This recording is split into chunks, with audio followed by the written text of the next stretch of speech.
So now that you've had a chance to look at these examples and read this discussion of them, I want to go over the examples and go over the argument about the camera work in the film as it's presented in the reading, and think about how the camera is constructing meaning about dance, according to the author, Cheryl Dodds.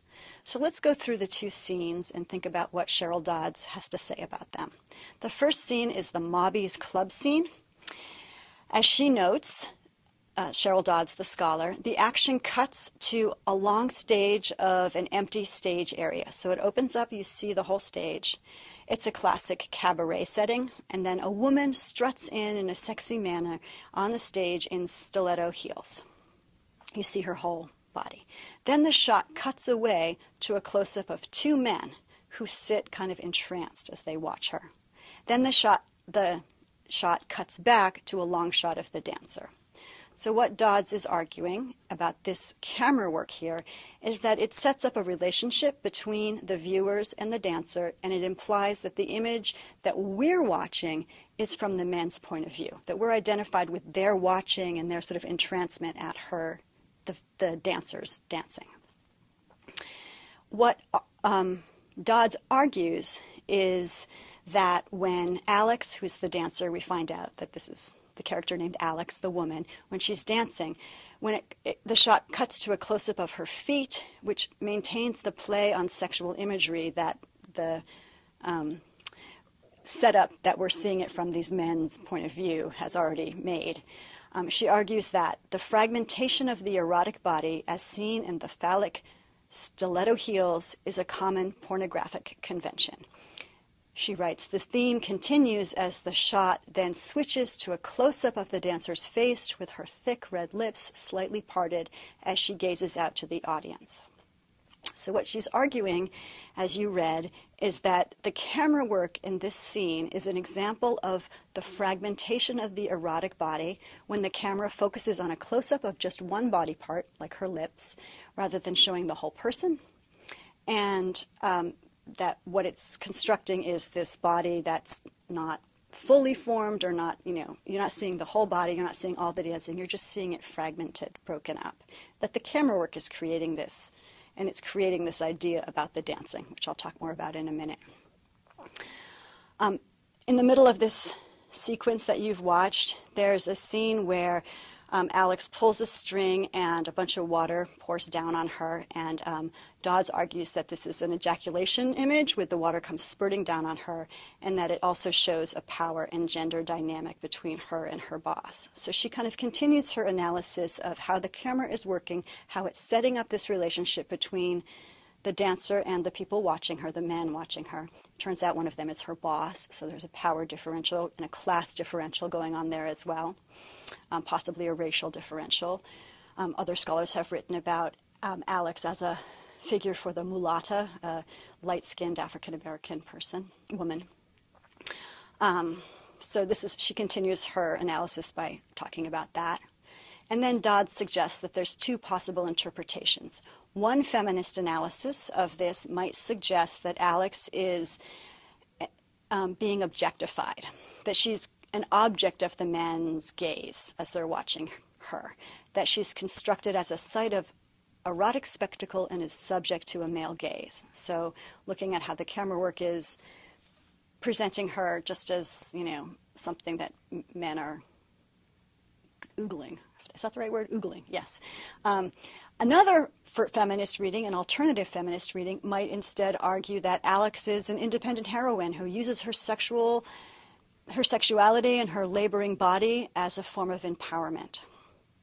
So, taking her observations about how the camera work is working to set up Alex as sexualized, to make the dance be about sex and about male kind of pornographic fantasy, she then has some arguments about what that could mean. Does it mean that Alex is an object of male gaze, or does it mean that she is an empowered sexual body using dance to empower herself?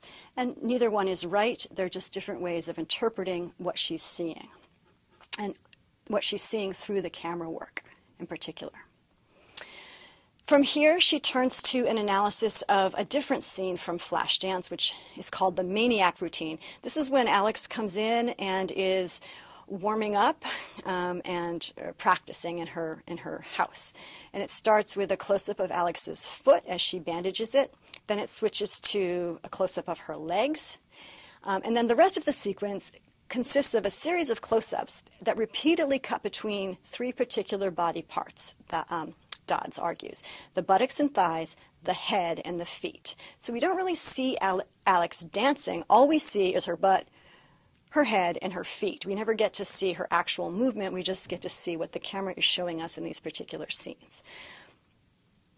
After she makes this observation, Dodds goes on to make an argument about this. And the argument that she makes is that what the camera work is doing is placing the dancing body, again, within the realms of sexuality, for one, and also that it's constructing dance as high-impact, repetitive exercise. That those are the ideas about dance that the camera work in this dance movie is putting out there for us to take in. She writes, "The spectator is not presented with a complete body, but one that is commodified into various fragments. The headshots show a driven body with its obsessive will to succeed. The buttocks, as they writhe and undulate, represent a sexual body. And the feet depict a sporting body with its rigorous and regimented drill." So what she's arguing is that this is the idea about dance, that it's sexual, that it's about being driven and working really hard, and that it's about being athletic. That this movie, which was pretty popular and still circulating in popular culture, I'm pretty sure, is putting out there, is creating, is making visible to the world. She argues that in this, the film implicitly devalues the dancing body, and that even though it's about dance, the sequences are labored by an abundance of close-ups and reaction shots and repetitive choreography. In other words, you don't actually get to see Alex dancing. It's supposed to be a movie about dancing, but you don't really get to see her dancing. You just get to see the camera showing you these parts of her. And it really becomes more about dance as a sign for these other things than about the dance itself. The other thing, just to keep in mind, is that the exercises that Alex is doing in that scene, the Maniac scene, are actually not dance warm-ups. They're kind of dangerous, like that bouncing thing. Don't do that. It's not really very good for you. So, don't get any cues about how to dance from this movie, just in case. You should really stretch without bouncing. Another thing to pay attention to when you're thinking about dance on screen is the music or the soundscape that's accompanying the representation of dance. And there's different kinds of sound that are being used in a screen environment. One is called diegetic sound, and that's the sounds that, like, the body makes, moving, the feet, the breath, the snapping, the clapping, that come from the narrative of that come from the dancing itself. And the other are non-diegetic sounds, which are engineered sounds that are put on top and that give you a sense of the mood, like, the dramatic music that starts to play when, whatever, the lovers are about to kiss or something like that. What she argues, what Cheryl Dodd, the scholar, argues is that here the Maniac lyrics, the soundtrack that's put on top of the sequence of watching Alex warm up and practice, kind of back up these images of her obsessive rehearsing, right? She's a maniac, right? Like, it's telling us that she's a maniac. And it's kind of reinforcing this idea of her being obsessive and that dance being about obsessive drivenness, that's what dance is. So just to review a little bit, Cheryl Dodds is arguing that the camera work and the soundtrack and the way it's presenting the dance is both constructing and defining the way that dance is most often seen. And still today, I would agree that this is often the way dance is seen in popular culture. If you think about shows like So You Think You Can Dance or other representations of dance in music videos, usually dancing is represented as a driven body, someone who's been working really hard, or a sexual body, someone who's representing themselves sexually, as sexually available or erotic. And often as a sporting body, athletic, really virtuosic and able to do amazing things because they've been training so hard. So she talks about this movie from the 1980s and how the camera work in it constructs these ideas about dance that at the time and still are really popular ideas, popular in the sense of in popular culture, ideas about what dance is. So we'll think a little bit about that idea throughout this course. And in this particular instance of this film, she talks about how the dancing body is inscribed not only with those ideas, but also with the idea of dance being about having a slim and youthful body at the ballet bar, as Alex is seen, having virtuosic movement, which is, the idea that you can do anything, that it's amazing, that you've been doing, lifting your legs so high and multiple turns or whatever would make it you a virtuoso. It's not available to everyone. The idea of the dancing body as sexually unleashed, the idea of ballet as the pinnacle of aspiration, and the fetishized female body as a site of erotic spectacle. That these are all things that Dodds mentions this film sets up and puts out there to the world.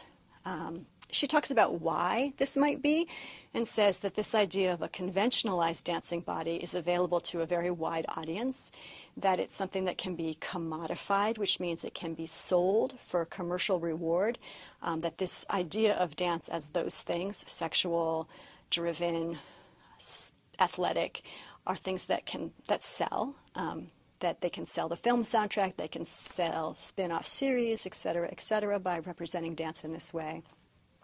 She writes, "The popular representation of the dancing body is coded to perpetuate certain economic, sociocultural, and ideological structures. Any element of choreographic and filmic innovation is overlooked in preference to popular images and mass appeal." So she's, again, underscoring the way that what's being put out there is something that will sell and that will have a mass appeal, and that dance in popular culture is being constructed with this understanding for a very wide audience. So that was one example of how to do an analysis of the way dance is represented on screen to come up with an argument about how dance is making meaning or being made to hold meaning. What I'd like you to do is, as you watch dances on screen throughout this class, to think about how the way that you're viewing them, which is through someone else's camera lens and through someone else's recording perspective and through someone else's editing choices, how that camera work and recording perspective and editing choices affect the way that dance is making meaning. There's points throughout this course where I will specifically ask you to stop and think about that, and some of the other scholars who are presenting ideas in this course will also ask you to think about that. But what I want to ask is that even if you're not explicitly asked to think about it, that you keep this in mind throughout the course. Questions like, in the video that you're watching, on the screen that you're watching it from, are the bodies being shown in full, or are only parts of bodies being shown, only a close-up of someone's head or leg or butt or whatever? What's being shown the most? What part of the movement is being shown the most? What part of the body is being shown the most? And what might that be emphasizing? What knowledge or what meaning might that be creating with the camera representing that one thing so much? Whose perspective is being shown? Who's holding the camera? Whose angle are you looking at the dancing through? Are you able to see the whole dance from beginning to end, or can you only see a part of it? And if it's only a part, why is that the part that's being filmed and shown? Why is that what's being emphasized? And what is being valued in the choices that are being made by the filmmaker or videographer to show just that one part of what might be a very long piece or practice? In general, what ideas about dance are being reinforced by the choices that are made by the person or people presenting the dance on the screen? Keep those ideas in mind as we move throughout this quarter.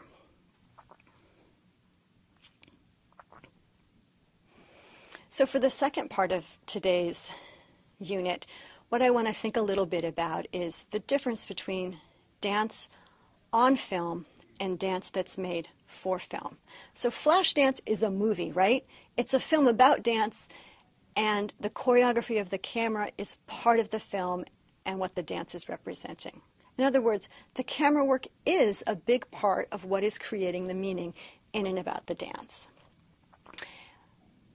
But most of what we're going to look at in this course, not all of it, but most of what we'll look at, of the dance that we'll look at in this quarter, is not dance made explicitly for film or for, a video. It's dance that's just being filmed. It's being recorded. So what I want to think with you about now for a few moments is what the difference is between dance on film and dance for film. Dance for film is dance that's created expressly for the camera. It interacts with the choreography of the camera. It's a dance that isn't made to be performed to an audience, or at least to a live audience, but a dance that's being made as a piece of film work. It's become increasingly popular with access to film equipment, and we'll talk about this a bit more in the contemporary module later. And it's become increasingly popular with the use of online media to share dances with wider audiences. So here are some examples.